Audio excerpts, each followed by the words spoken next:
9 years ago, my biggest fear as a brand new head robotics coach was what to expect at a tournament.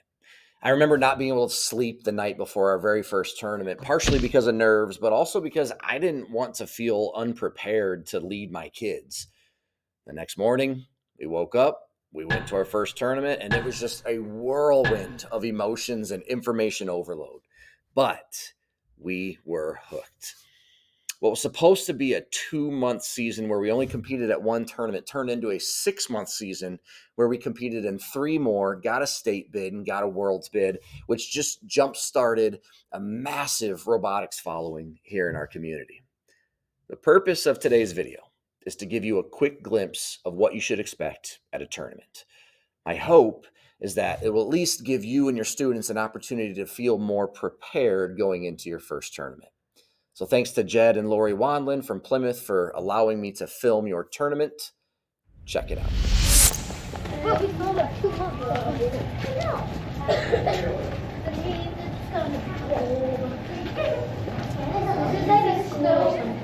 Thank you, sir.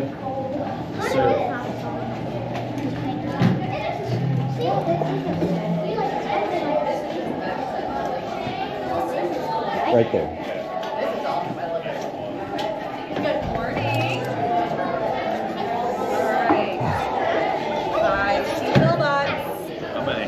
Hey. Hi. Hi. Are you the coach? I'm the guy filming. All right. How many? 5 of you? 1, 2, 3, many teams? 4. Just one. 5. So these, you'll write your number, letter, stick it on you, okay? Lady. So we know where to find you. Hold on to that. There you go. Thank you very Do you need much. a marker to write that down? Or are you guys good? All right. Just bring me the marker back when you're done, okay? I said, here's the 90s, I need 99.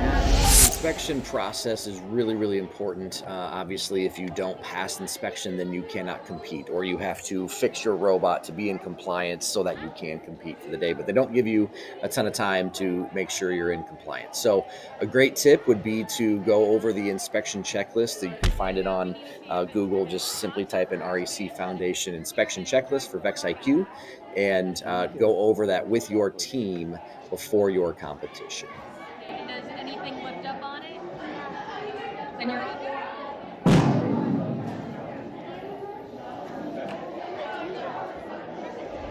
These are the pits, or your home base. You often go back to them in between teamwork matches or your skills matches. That's where you're going to be stationed throughout the day.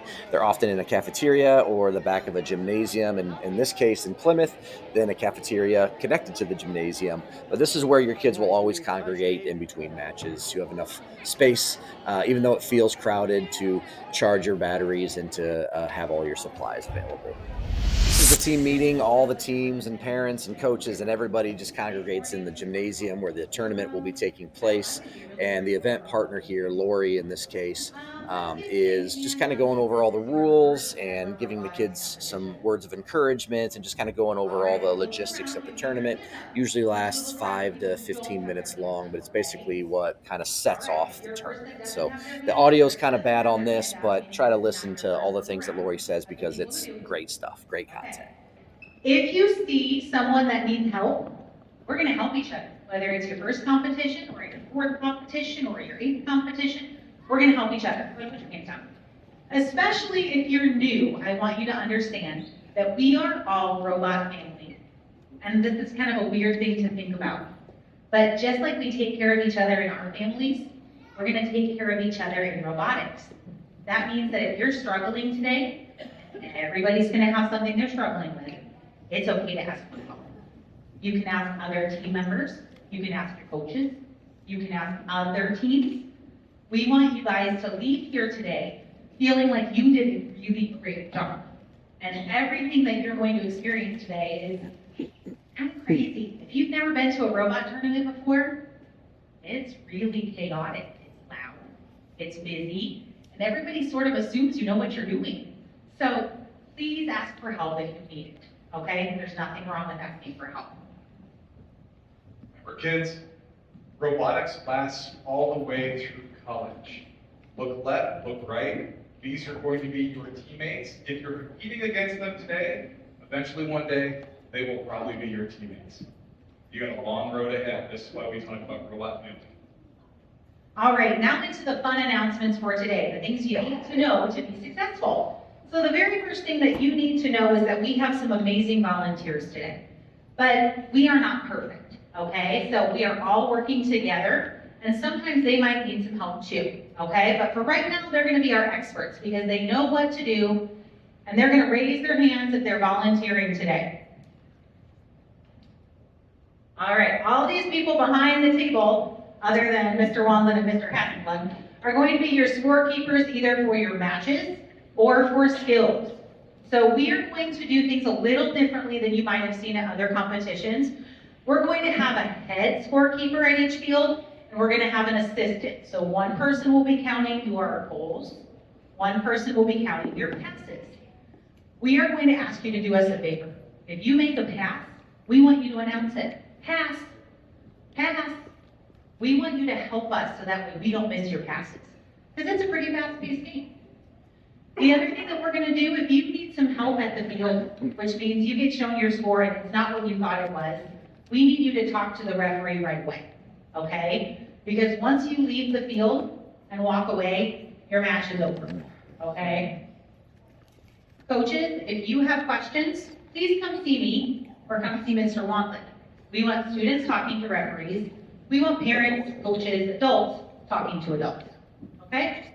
So make sure that we keep this with the kids advocating for themselves.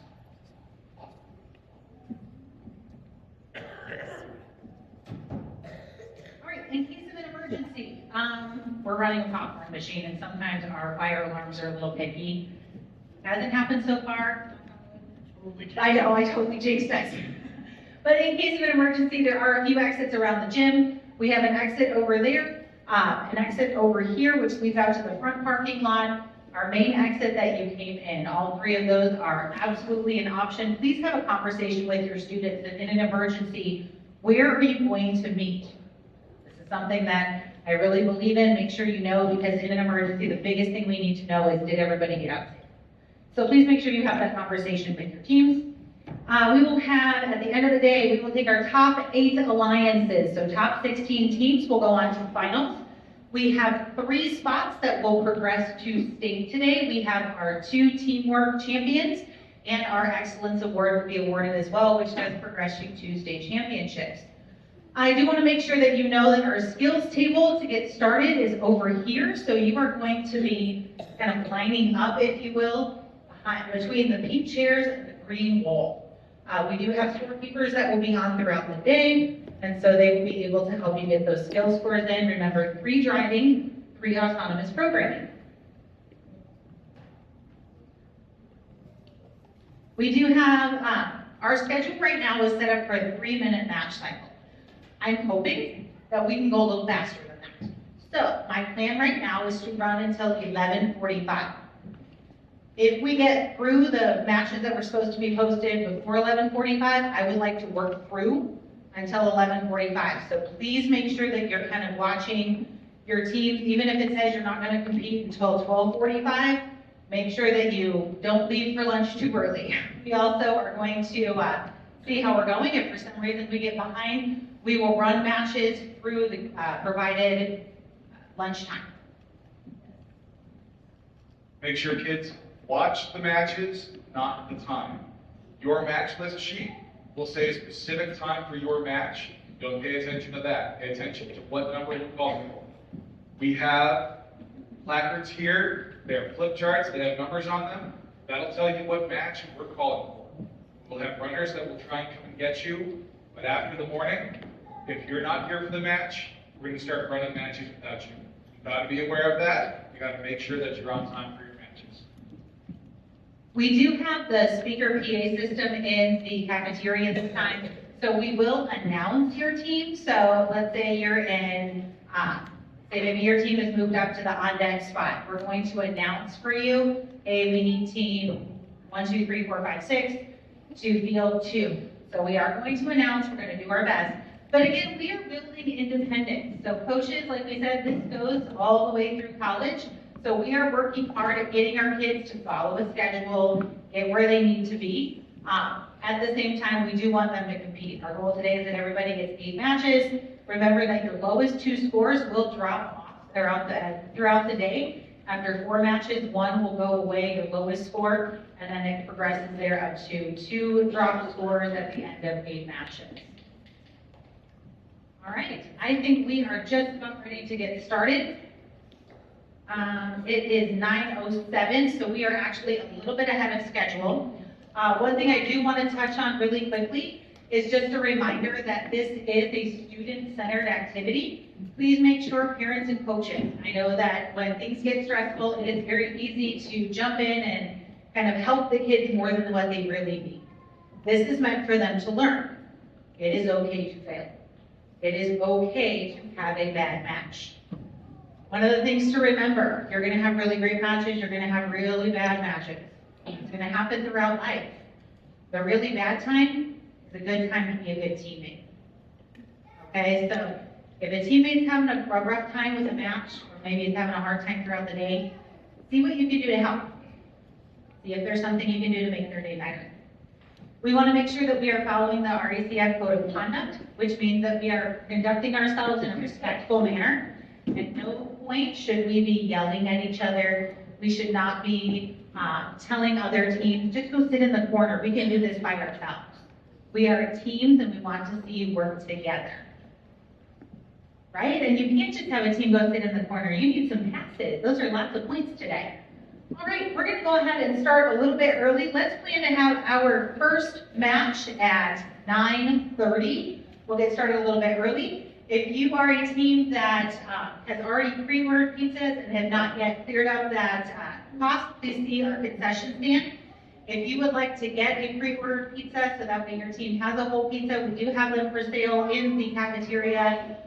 Go ahead and get that filled out so we make sure that we have that. Let's do that no later than 10 o'clock. Pizza Hut really does not like it when I celebrate. And then if your team still has their notebook, please get it to us immediately. Our judges are already busy at work and they will be coming to see you in your pits for interviews throughout the day. All right. Any coaches, if you have any questions at all, please come see either myself or Jed Wantlin. He and I are happy to help you throughout the day. Parents, same thing. If you have a way for us to make our team or to make our tournament better, we are happy to listen. We are about growth and enjoying robotics together. So let's go ahead and get started. 9:30 first matches, please.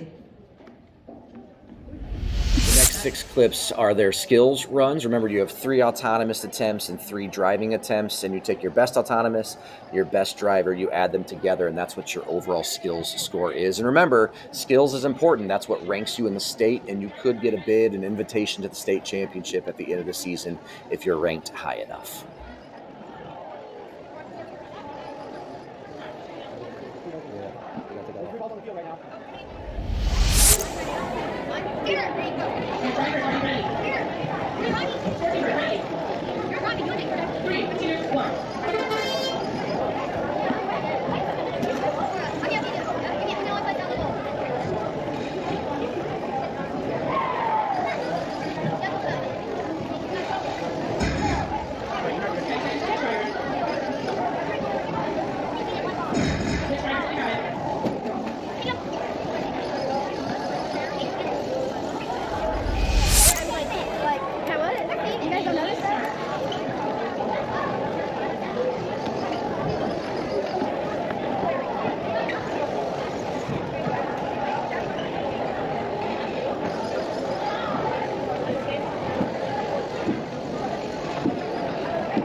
clips are their teamwork matches. At a tournament, you get paired up with usually 8 random alliances from different schools, and those are your 8 teamwork matches. I only have 7 filmed because, full disclosure, I was talking to somebody and completely missed their entire match. So there will be 7 clips on this one, but generally you have 8.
My dad,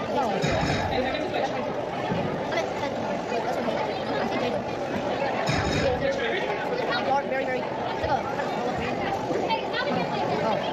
next to the bed.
Tournament goes on, your matches are actually averaged together, and that's how you get ranked. But at the very end, your 2 lowest scores are automatically dropped by the computer, and so it's actually your 6 highest scores that you average together, and that's how you get ranked. And then at this particular tournament, the top 16 teams made the finals then.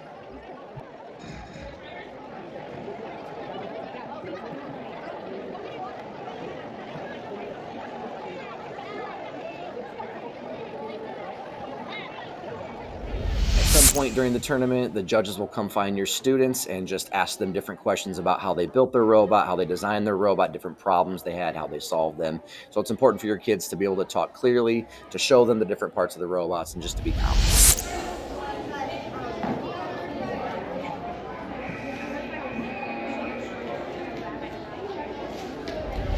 Qualification rounds are over. Our team made the finals. They finished in the top 16, and what they're doing in the next 2 clips is just strategizing with their alliance, coming up with a plan. It's important that they're able to communicate with each other respectfully, kindly, sharing what we're able to do, what the other team's able to do, and just coming up with a great plan to do their absolute best.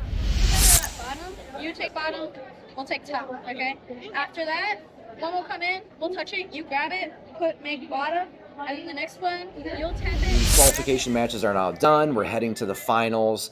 And at this particular tournament, like I mentioned earlier, the top 16 teams from the qualification rounds made the finals. Now, something that really confused me at the beginning of my coaching career was that number 16 is paired with number 15, and 14 is with 13, is 12 is with 11, all the way down to number 2 ranked team from the qualification rounds is paired with the number 1 ranked team. And at first I was like, well, shouldn't the number 1 team be going against the number 16 team?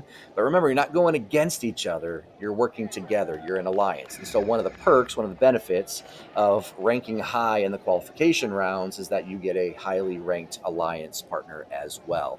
And so what ends up happening here, all the finals matches have concluded. We're doing the final one here with the number 2 and number 1 ranked teams. And they actually score a 46, which is exactly what the previous match scored, 46. So then the next video is the tiebreaker video. We'll check it out. Make another one. Come on.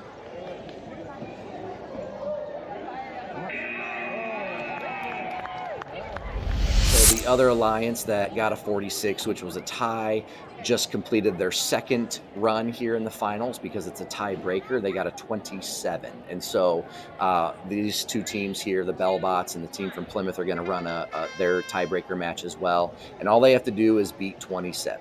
And so what ends up happening in this match is I think they get a 37, and that's enough for them. So you can see towards the end of the match, they just put their controllers down and just let the time expire here.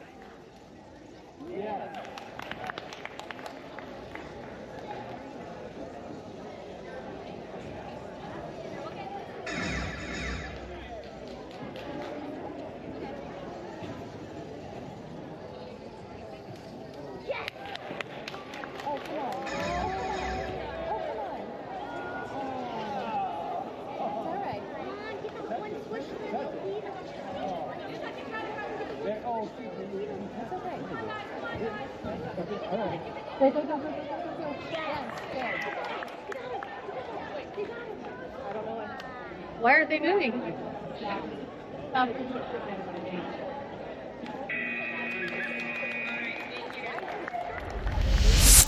That distinguishes themselves in some way that may not fit in another award category. This team displays special attributes, exemplary effort, and perseverance at the event. This is an award that the judges thought really needed to be handed out to Team 13420A.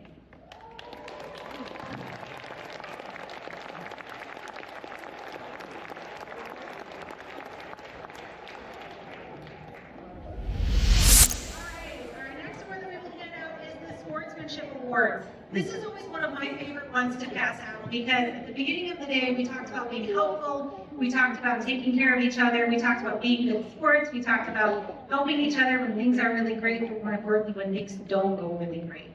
So our sportsmanship trophy today goes to Team 13420C.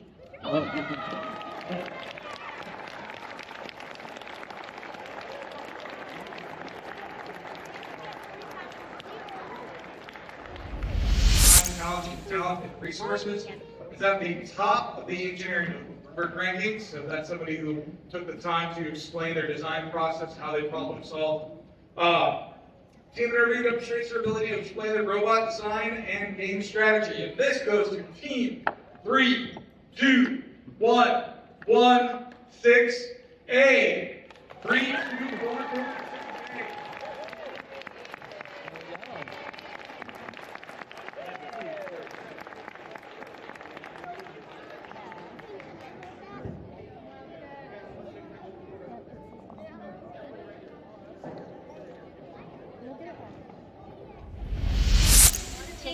Who has an all-around great robot. They have a great design they have a great design.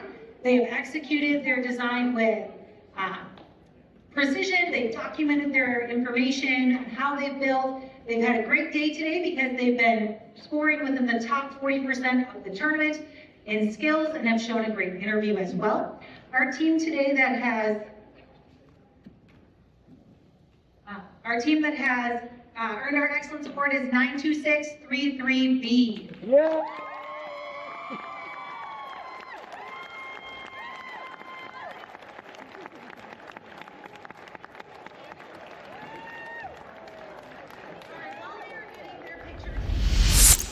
It's for the highest skill score of the day. Our skills winner for the day is 92633B Wired Robotics BelleBots.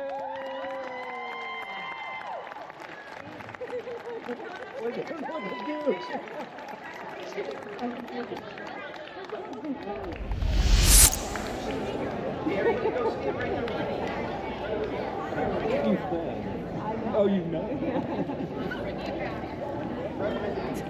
They're like trying to squeeze it. It's all right. If the tournament that you're attending has 33 or more teams attending, then there are 3 state qualification awards. And so it's going to be the 2 teamwork champions, the teams that win the tournament there, and then the team that wins the excellence award, the top overall award. All 3 of them then qualify for the state championship.